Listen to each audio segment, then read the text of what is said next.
Na po minsan merong isang kwento tungkol po sa isang mag-asawa na galing pa ng probinsya. Dahil po from the province, first time po nila sa Maynila, nakapasok daw sila sa isang hotel. At first time po nilang makakita ng elevator. Namamangha po sila dito sa elevator. Bakit? Dahil napapansin nila lahat ng mga taong pumapasok dito sa elevator, dito sa kwarto, pagkasara po ng pintuan, ilang saglit, pagkabukas, nag-iiba po yung lumalabas. Lalong-lalo na po napansin itong lalaki na pag pumasok itong isang babae, napakataba, pagkasara po ng pintuan, ilang saglit, pagkabukas, lumabas, napaka-sexy. Naghintay na naman po, pinagmamasdan na mag-asawa, meron pong isang babae, medyo kapangitan ng kakaunti. Pumasok po doon sa elevator, pagkasara, ilang saglit, pagkabukas, lumabas, isang magandang babae. Alam niyo po kung anong ginawa nitong lalaki. Pagkabukas po ng elevator, tinulak niya yung kanyang asawa. Pinasara. Ano pong hinihintay? Lumabas, sexy, maganda ang kanyang asawa. Pero, ganun po ba kadali ang buhay? Alam natin hindi. How we wish, hindi po ba? Isang pagnanais natin na sana merong ganyang kwarto na pag pumasok ka, pagkalabas mo, bago kang tao. Di po na? Marami sa atin nagnanasa, yung mga may sakit. Sana magkaroon ng isang magic pill. Isang mahiwagang gamot kapag inom mo, agad kang lalakas, agad kang gagaling. Kaya nga, napakarami napapabili po pag nakita itong advertisement sa Facebook, sa TikTok. Pag ininom mo ito, lalakas ka, bibili nga. Pero hindi po ganun kasimple ang buhay. Hindi po ba? Wala namang ganyang gamot na agad-agad pag ininom mo, ikaw ay gagaling sa iyong karamdaman. Amen? We wish. Sana meron din magic na pitaka. Alam niyo po yung magic na pitaka? Yung hindi na uubusan. Di po ba? Kahit na bumunot ka, kumuha ka ng pera, nalalagyan, nagkakaroon palagi ng pera. Sana totoo nga na may genie. Na anuman ang hilingin mo, ipagkakalob sa'yo in an instant. Agad-agad, ibibigay sa'yo. Pero alam natin, hindi yan ang katotohanan. My dear friends, that is the sad reality of our life. There is no quick fix to our problems. There is no sudden change, though we desire it in our life. There is no fast solution to our challenges. And yet, what is the good news? Though there is no quick fix, there is a sure fix. Tandaan niyo po, oo, walang mabilis na kasagutan, pero may kasagutan. May mabuting solusyon. May susi sa mga pagnanais nating magbago at mapabuti sa ating kalagayan. At ito po ay hindi bagay, hindi po ito kayamanan, ito po ay isang tao, isang Diyos, isang persona, si Jesus. God is always our answer, our solution to our problems.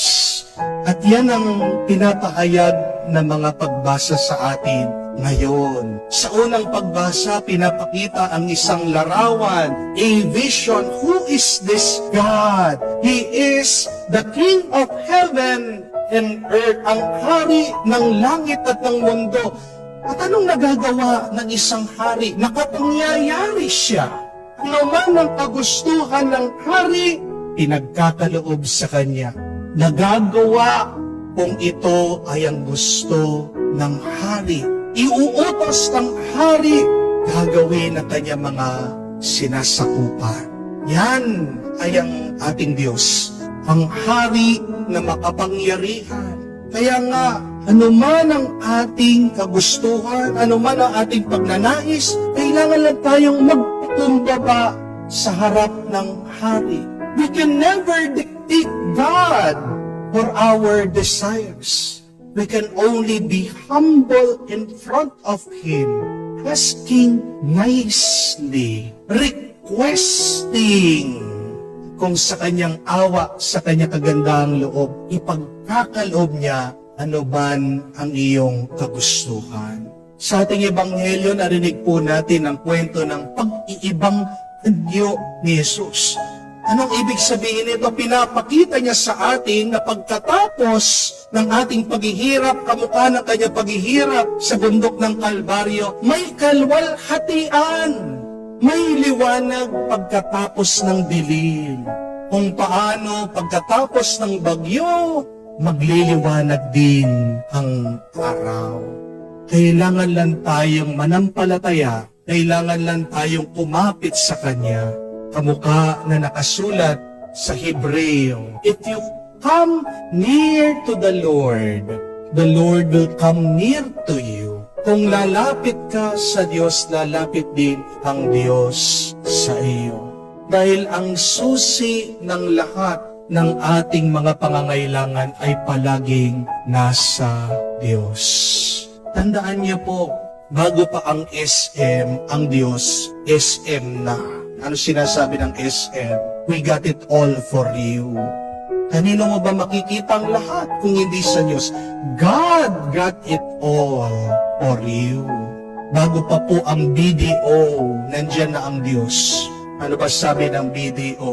He finds ways.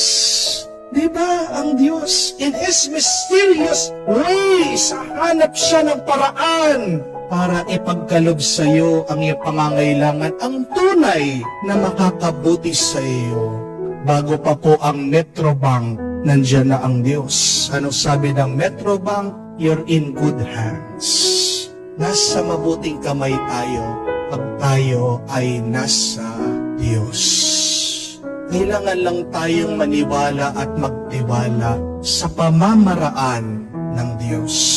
Madalas tayo po ay naiinip.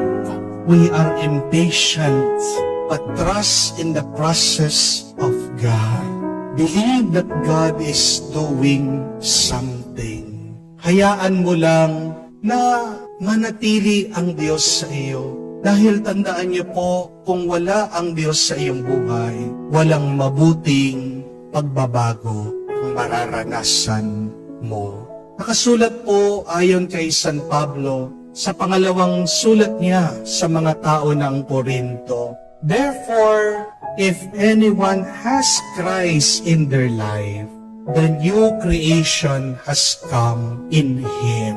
Kung si Kristo ay nasa isang tao, doon pa lang mapangyayari at magkakaroon ng isang mabuting pagbabago, isang mabuting paglilikha sa Kanya.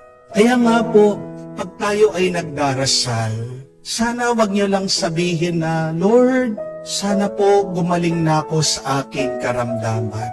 Instead, pray like this, Lord, enter into my body.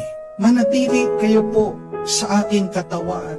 Dahil pag wala si Jesus sa iyong pangangatawan, hindi ka gagaling. Amen? Huwag niyo po sasabihin na, Lord, sana naman magbago na itong aking asawa. Ang tigas-tigas ang ulo niya.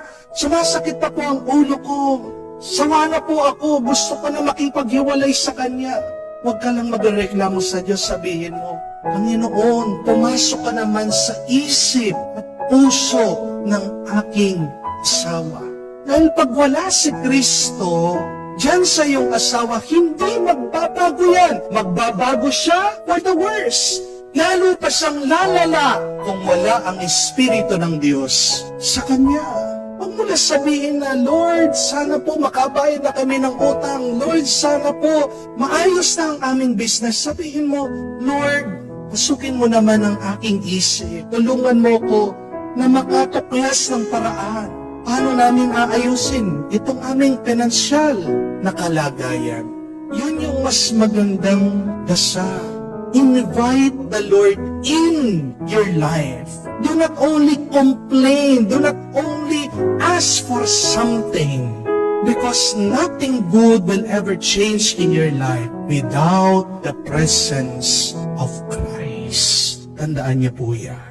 ang nakapangyayari sa mabuting pagbabago. Kung gusto mo magliwanag ang buhay mo, ay palagi ang presensya ni Kristo.